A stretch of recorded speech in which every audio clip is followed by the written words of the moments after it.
তোমরা ক্ষমাপ্রাপ্ত হয়ে এই মাহফিল থেকে প্রত্যাবর্তন করো। কদ বাদালাত সাইয়্যাতুকুম হাসানাত, আল্লাহর মাহবুব নবী বলেন যে তোমাদের সমস্ত গুনাহগুলোকে রব্বুল আলামিন এই জিকিরে মাহফিলের উসিলায়, জিকিরুল্লাহর উসিলায়, জিকিরে মুস্তাফার উসিলায়, মিলাদে মুস্তাফার উসিলায় কদ বাদালাত সাইয়্যাতুকুম হাসানাত, তোমাদের সমস্ত সাইয়্যাতকে রব্বুল আলামিন হাসানাতে ভরপুর করে দেয়। বলি সুবহানাল্লাহ।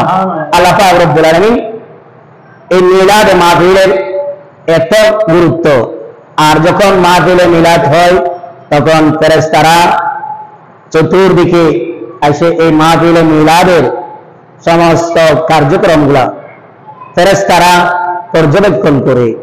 আর আমাদের কাজগুলো যখন শরীয়তের গণ্ডির ভিতর থাকে তখন আমাদের এক একটি কাজ আমাদের জন্য নাজাতের উসিলা হয়, আমাদের জন্য গুনাহ মাফের উসিলা হয়।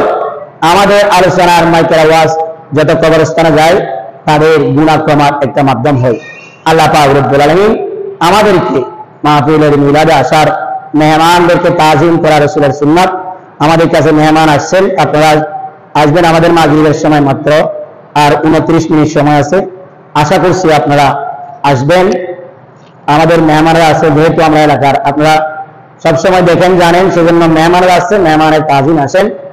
আর একটা হাদিসে মুবারকা আল্লাহ রাসূল সাল্লাল্লাহু তাআলা আলাইহি ওয়াসাল্লাম ইরশাদ করেছেন, ওয়ান ইবনে উমর রাদিয়াল্লাহু তাআলা আনহুমা قال قال رسول الله صلى الله عليه وسلم من تشبه بقوم فهو منهم।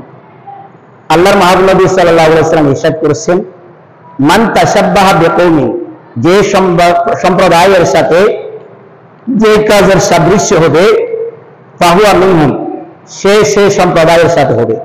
আমাদের কাজ মদিনাওয়ালার সাথে হবে। কেন আল্লাহ পাক রব্বুল আলামিন কালামে হাকিমের সূরা আহজাব ইরশাদ করেছেন, লাকাদ কানা লাকুম ফি রাসূলিল্লাহি উসওয়াতুন হাসানাহ। আল্লাহর মাহবুব নবী সাল্লাল্লাহু তাআলা আলাইহি ওয়াসাল্লামের জীবনের মধ্যে রয়েছে উম্মতের জন্য উত্তম আদর্শ। তাহলে আল্লাহর মাহবুব নবীর জীবনে যদি উত্তম আদর্শ হয়ে থাকে, আমরা উম্মতরা যদি হাদিস এখন মাথার উপরে রাখি, এটা কোরআনের আয়াত, আমরা যদি সেটা মানি, আল্লাহর মাহবুব নবীর জীবনে যদি আমাদের উত্তম আদর্শ হয়ে থাকে, তাহলে আমরা কোন কারণে পশ্চিমাদের আদর্শ সে হাফ প্যান্ট পরে আমরা আধুনিকতার নামে কেন আমরা ঘোরাঘুরি করব? কিয়ামতের ফজর পর্যন্ত আল্লাহর মাহবুব নবী সাল্লাল্লাহু তাআলা আলাইহি ওয়াসাল্লামের মতো আধুনিক রাসূল পৃথিবীর সুলগ্ন হতে কিয়ামতের ফজর পর্যন্ত আল্লাহর মাহবুব নবী সাল্লাল্লাহু তাআলা আলাইহি ওয়াসাল্লামের মতো কোন আধুনিক হয় নাই, হচ্ছে না, হবেও না।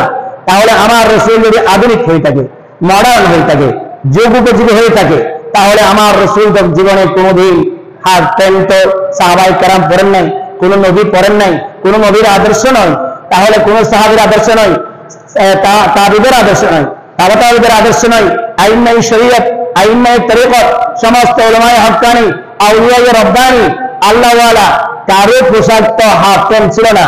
তাহলে আমরা আজকে কোন আধুনিকতার নামে আমাদের মাঝে কি ঢুকছে, সেটা আমাদের অভিভাবক যারা আছে, আমরা আমাদের তত্ত্বাবধানে আমাদের যে সন্তানগুলো আছে, ওদের চরিত্রের জন্য আমার রাসূলের জীবনী আবশ্যক করেন।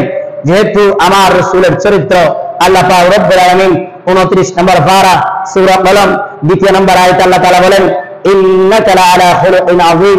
আল্লাহর মাহবুব নবী সাল্লাল্লাহু আলাইহি ওয়াসাল্লামকে আল্লাহ পাক রব্বুল আলামিন খুলুকে আযীম, উত্তম চরিত্রের বাহক করে আল্লাহ পাক রব্বুল আলামিন দুনিয়ার মধ্যে পাঠিয়েছেন।